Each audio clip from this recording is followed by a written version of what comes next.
দেশের ১১ জেলায় বন্যায় এখন পর্যন্ত প্রায় ৫০ লাখ মানুষ ক্ষতিগ্রস্ত হয়েছেন, মারা গেছেন ১৮ জন। ৩,৫২৭ কেন্দ্রে আশ্রয় নিয়েছেন প্রায় ৩ লাখ মানুষ। দুর্গত এলাকায় কাজ করছে ৭০টি মেডিকেল টিম। সেনাবাহিনী, নৌবাহিনী, বিমান বাহিনী, কোস্টগার্ড, ফায়ার সার্ভিস, ছাত্র সমাজ ও বিজিবি চালাচ্ছে উদ্ধার তৎপরতা। এর মধ্যে স্মরণকালের ভয়াবহ বন্যার কবলে ফেনী জেলা।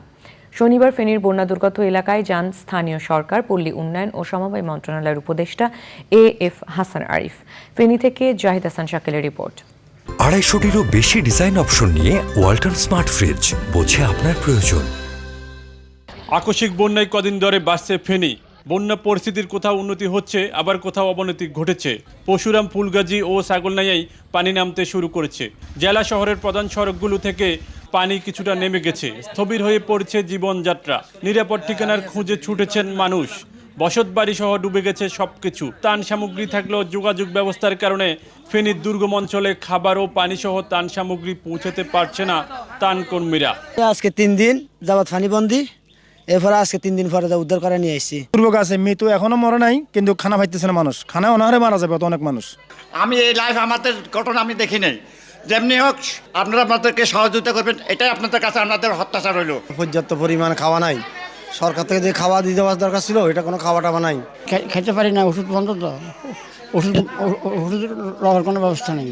ফেনী জেলার ৯০% মানুষ পানিবন্দী। সেনাবাহিনী, নৌবাহিনী ও স্থানীয় স্বেচ্ছাসেবকদের পাশাপাশি বিভিন্ন জেলা থেকেও শত শত স্বেচ্ছাসেবী অংশ নিচ্ছেন উদ্ধার তৎপরতায়। বাংলাদেশ বিমান বাহিনী ও উদ্ধার কাজের জন্য 10টি বিশেষায়িত হেলিকপ্টার দিয়ে উদ্ধার তৎপরতা চালাচ্ছে। ফেনী সদরের দুর্গম এলাকায় ফাজিলপুর উচ্চ বিদ্যালয়ে আশ্রয় নিয়েছেন ৩০০ জন মানুষ। সেখানকার অনেকেই অসুস্থ হয়ে পড়লেও নিয়মিত ওষুধ পাচ্ছে না তারা।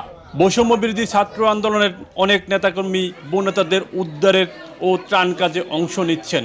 আপনারা যারা দেশের বিভিন্ন জায়গা থেকে ত্রাণ নিয়ে ফেনীতে আসতেছেন, আপনারা প্রথমে এসে ফেনীর জেলা প্রশাসকের কার্যালয়ে আসবেন, এসে আমাদের সাথে কথা বলবেন। আমরা সার্বক্ষণিক এখানে আছি।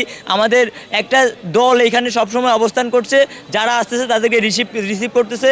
কিছু দল ট্রাফিকের কাজ করছে, কিছু দল সামনে গিয়ে দাঁড়াচ্ছে। যারা আসতেছে তাদেরকে এখানে ভেতরে আসার জন্য ইনফর্ম করতেছে। বন্যাদের সব রকমের সহায়তার আশ্বাস দিয়েছেন স্থানীয় সরকার, পল্লী উন্নয়ন ও সমবায় মন্ত্রণালয়ের উপদেষ্টা।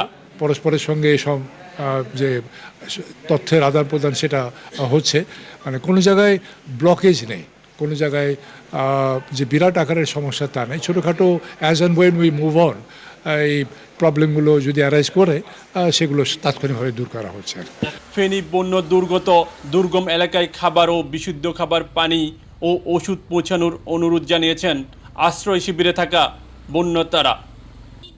ফেনী থেকে জাহিদ হাসান শাকিল, চ্যানেল আই।